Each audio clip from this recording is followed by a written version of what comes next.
मंत्री जी, सारी व्यवस्था हो गई है। अब किसी भी क्षण राजकुमार जनकपुरी में पधारते होंगे और उनके स्वागत में किसी प्रकार की कमी न आए।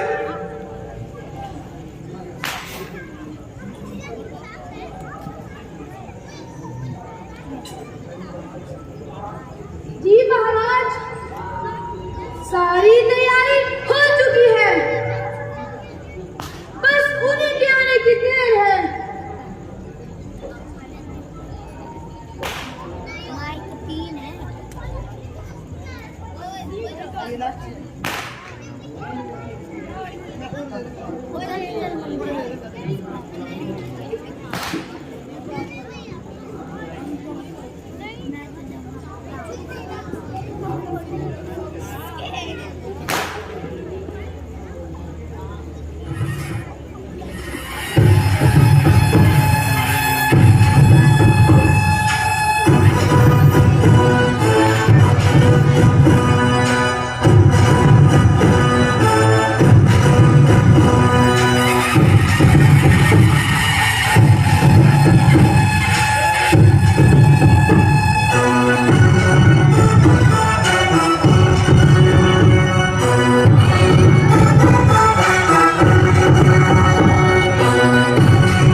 सभी राजा महाराजाओं का स्वागत है। मंत्री जी, हमारी आज्ञा उत्सरों में सबको सुना दी जाए। जैसी आज्ञा महाराज। क्षत्रिय सूरवीरों, आज आपके बल तथा पराक्रम की परीक्षा का समय है। जिस किसी भी क्षत्रिय सूरवीर को अपनी वीरता पर भरोसा हो, वो मैदान में आए और इस धनुष को चिल्ला चढ़ाए।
पुराने धनुष में इतना गुमान है, भारी हुआ तब क्या हुआ, आखिर तीर कमान है, चाहूं तो एक हाथ से तोड़ डालूं उसे, किस बात में सर पे उठाया आसमान है।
हमारे साथ फांसी का तरीका अपनाया है।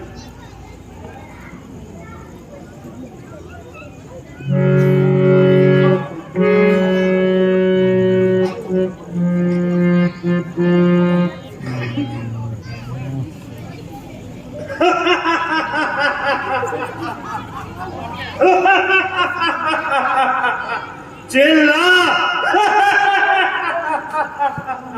चिल्ला चढ़ा दो एकदम 500 का, यो करता मैं वक्त मेरे पाए हाथ का, मुश्किल ही क्या है, काम है, हैरानी है मुझे, लकड़ी का है या है किसी और घात का।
बस बस ना, सबकी ताकत खत्म हुई। बैठे हुए हैं सिर झुकाए, सबकी ताकत खत्म हुई। लो देख लो, चढ़ता है चिल्ला कैसे इस्तेमाल का। अब देख लो, सबकी ताकत खत्म हुई।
मैंने तो बस इसको देखना ही था।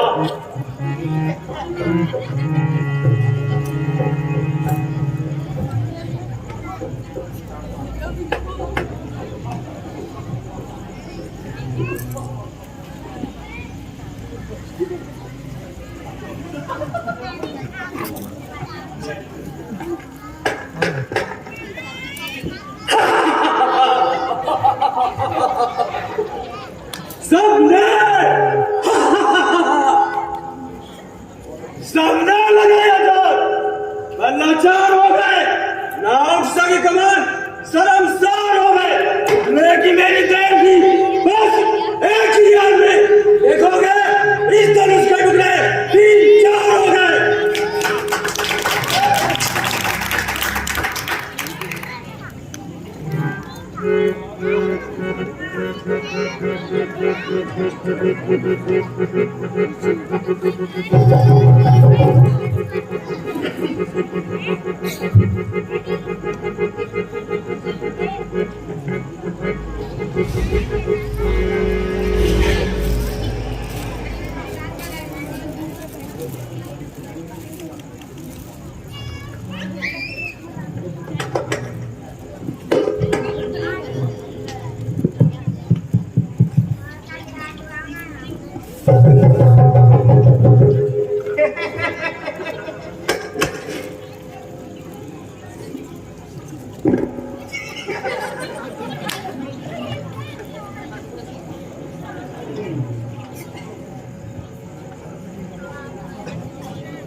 ये धनुष कहता ही कौन है?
सीता और दूसरी वो बनाओगे।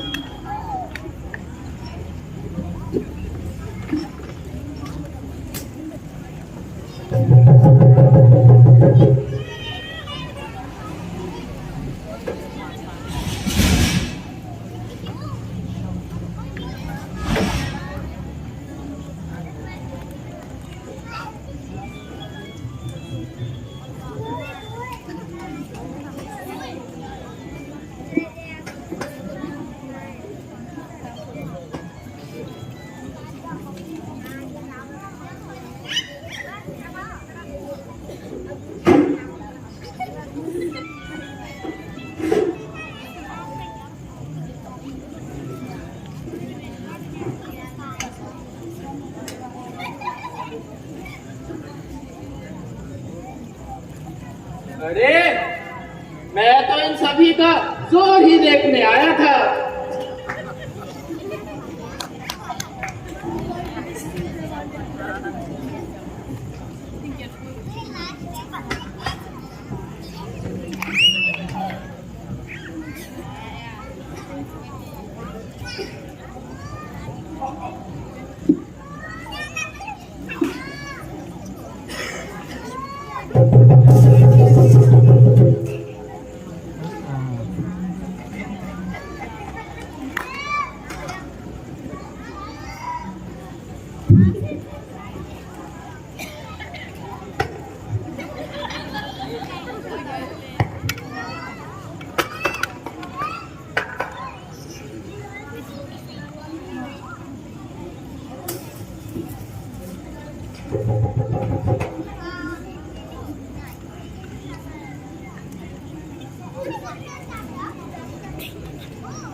उसके सूरमा को नैनों में डालकर पड़ेंगे दूल्हा और जानकी को ब्याहेंगे, कर लेंगे छोकरे अगर हर एक काम को, तो कौन जानेगा दुनिया में रावण के नाम को।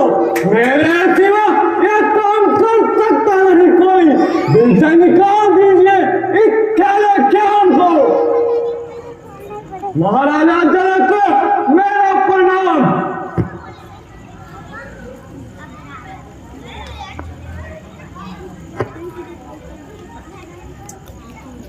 मैंने आपको पहचाना नहीं। क्या कहा? पहचाना नहीं? तो सुनो,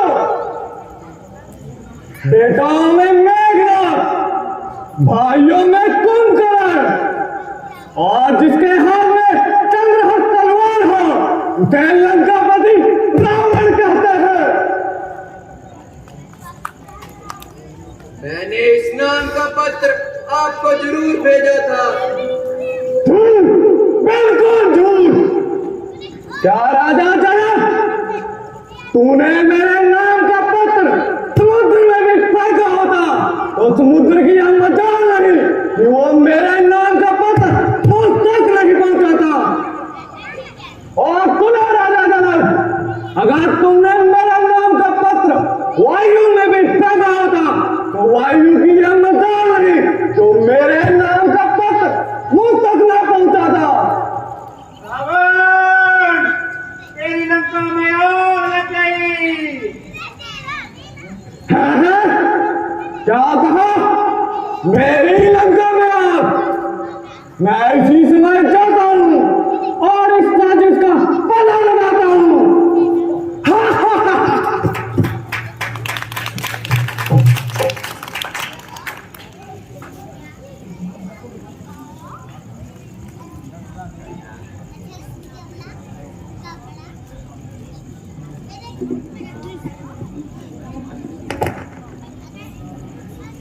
अफसोस,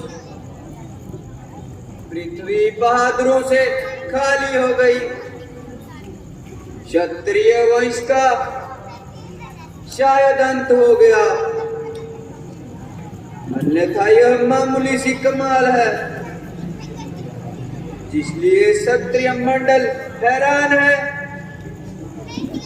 अब क्षत्रिय इस योग्य रह गए कि उन्हें किसी नुमाइश में बिठा दिया जाएगा। आजकल के नौजवान राजकुमारों से बहादुरी की आशा रखना फिजूल है। अगर मैं पहले जानता तो हरगिज स्वयंवर का इरादा ना करता, लेकिन क्या हो सकता है, जो प्रण कर लिया वो कर लिया। शिव धनुष को हमारी सीता बड़ी सुविधा के साथ उठा लेती है। इन वीरों से इसे हिलाना भी मुश्किल हो गया। स्वयंवर बर्खास्त, मेहरबानी करके अपने घरों को तशरीफ लीजिए।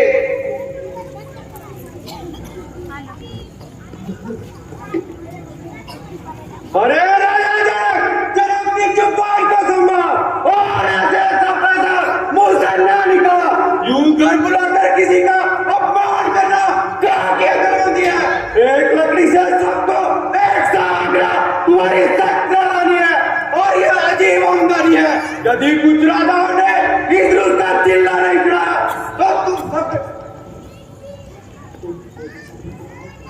तो आपने सबको क्या करा? न सोचो न विचारते हो, जो मन में आया उसे निकालते हो। इस बदतमीजी का मजा इसी वक्त गा देता और एक पल में खून की नदियां बहा देता, किंतु बड़े भाई की अकेला मिलने से मैं मजबूर हूँ। जब तक सूर्यवंशी खानदान का एक बच्चा भी दुनिया में बेहार है, क्षत्रिय का उस पर धब्बा लगाने की किसी क्या मजा रहा है? जो हुआ सो हुआ, इधर से जुबान पर लगाम दीजिए और जुबान खोल कर बात कीजिए, अन्यथा घड़ी में घड़ियाल हो जाएगा और ये स्वयंवर का मैदान बादुआ का खून से लाल हो जाएगा। कुछ नहीं है मेरे आगे, पूरा दूध पर तक तो है मेरे तीर के आगे। शांत बेटा शांत, क्रोध को थूक डालो। राजा जनक के सामने ऐसे कटु वचन ना निकालो। जनक जी ने स्वयंवर रचाया है, ना कि जंग का ऐलान किया है। और बेटा, जनक जी ने जो कुछ कहा है वो कायरों के लिए कहा है। तुम्हारी बहादुरी में कोई शक नहीं। रामचंद्र की मौजूदगी में तुम्हें बोलने का कोई हक नहीं, इसलिए तुमको रामचंद्र के हुक्म की तालीम करनी चाहिए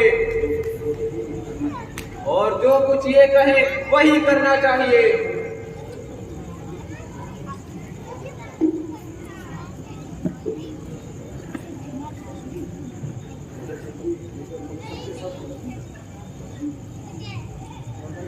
राधा जी देखते हो किस तरह कैंची की तरह जुबान चला रहा है और हर एक की इज्जत हुर्मत को खाक में मिला रहा है, मगर ये सब के सब ऐसे लाखला में न इनमें बात करने की लियाकत और जुबान हिलाने की ताकत है।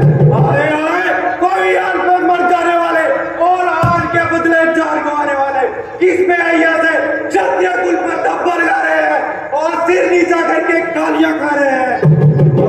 जनक की बदतमीजी बढ़ती जा रही है। सूर्यवंशी तलवार अब जरूर मैदान में आएगी और इसकी बदतमीजी का मजा चुकाएगी। पहले पुरानी फिर को चकनाचूर करूंगा, इस तरह का संसार दूर करूंगा, तो डालू इसे इस तरह से जिससे सारा संसार भयभीत है। तीर मंडल तक क्या उठे न तुम्हारी जीत है।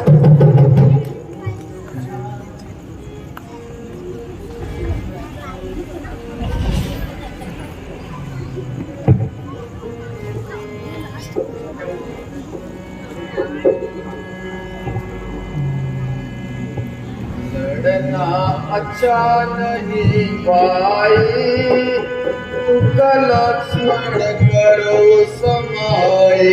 लड़ना अच्छा नहीं भाई, तुक लक्ष्मण करो समाए। वे मौका दे करना और बिना बात ही लड़ना। वे मौका दे करना और बिना बात ही लड़ना। नहीं सुने कोई बुराई, तुक लक्ष्मण करो समाए। लड़ना अच्छा नहीं भाई, तुक लक्ष्मण करो समाए। जो करोगे तुम नादानी, तो कुल की होगी हानि। जो करोगे तुम नादानी, तो कुल की होगी हानि। नहीं इसमें कोई आए, तुक लक्ष्मण करो समाए। लड़ना अच्छा नहीं भाई, तुक लक्ष्मण करो समाए।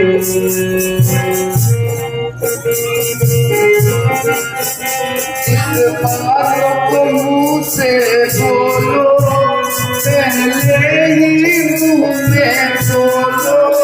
इस बात को मुँह से बोलो, पहले ही मुँह में बोलो। ऐसे में कोई लड़ाई, तुक लक्ष्मण करो समाए। लड़ना अच्छा नहीं भाई, तुक लक्ष्मण करो समाए। गर पिताजी ये सुन पाएंगे, हम दोनों को समझाएंगे। गर पिताजी ये सुन पाएंगे, हम दोनों को समझाएंगे।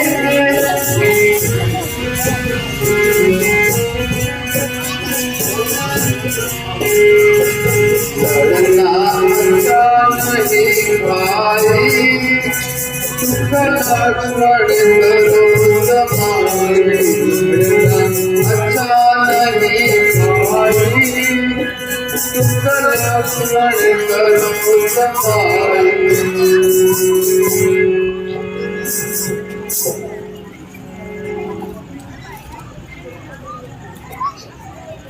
मेरे बहादुर भाई,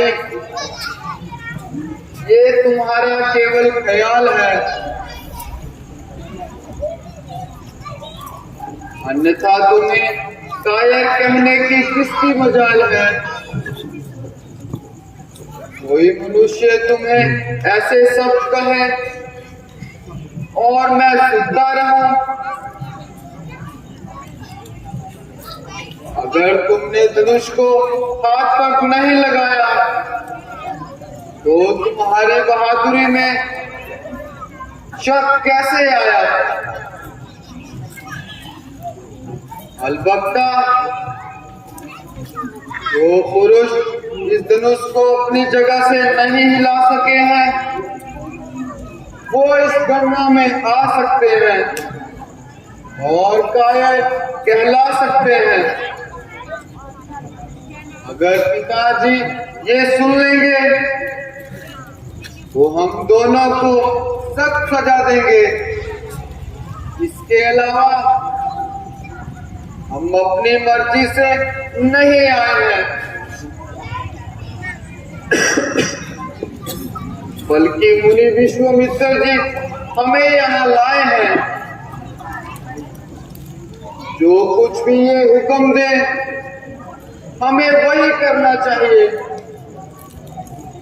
उनकी आज्ञा से बाहर कदम नहीं बढ़ना चाहिए। जैसी आज्ञा भ्राता जी।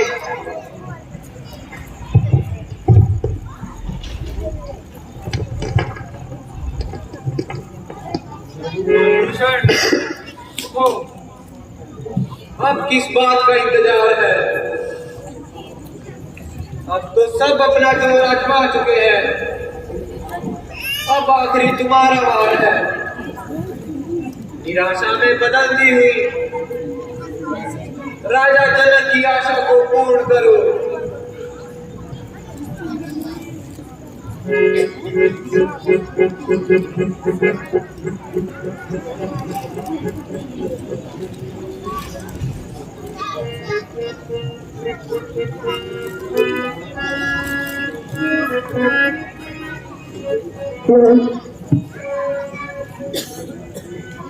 गुरुजी, आज्ञा आपकी शर्माते अब तक तो चुप रहा, मैं भी था मजबूर। आशीर्वाद है आपका, अगर मेरे साथ इसके लिए कुछ भी नहीं है ये मामूली सी बात। लेकर तेरा आसरा चला,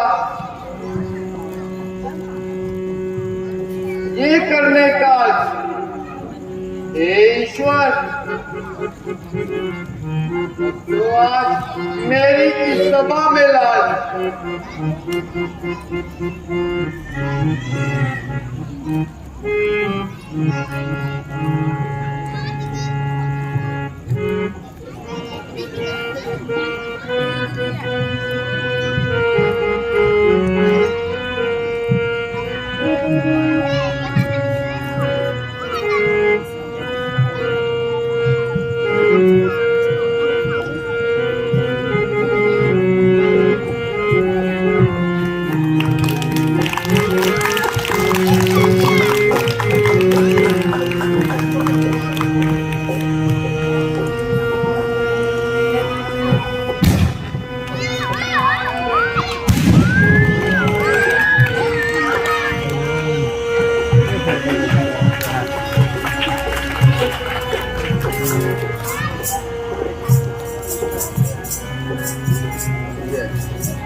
धन्य हो बेटा, धन्य हो।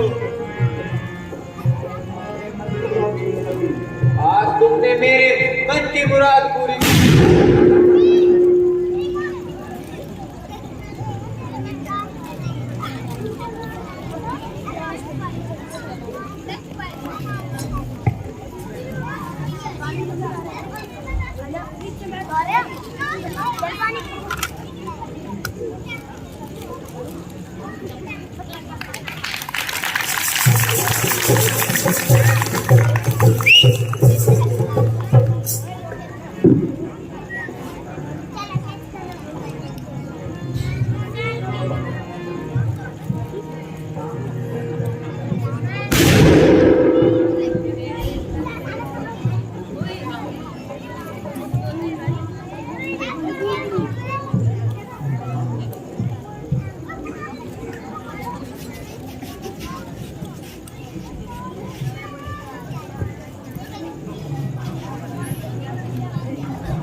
परमात्मा,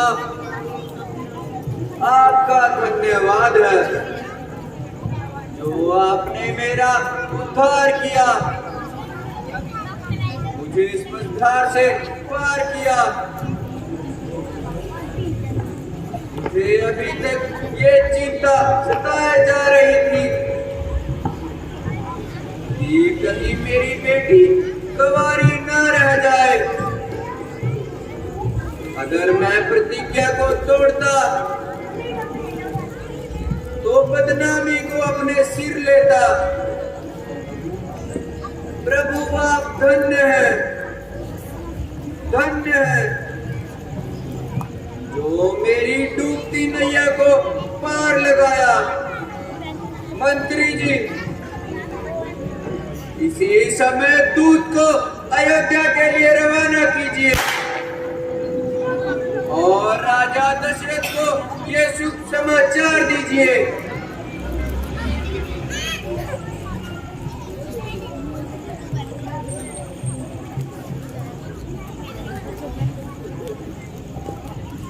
जैसी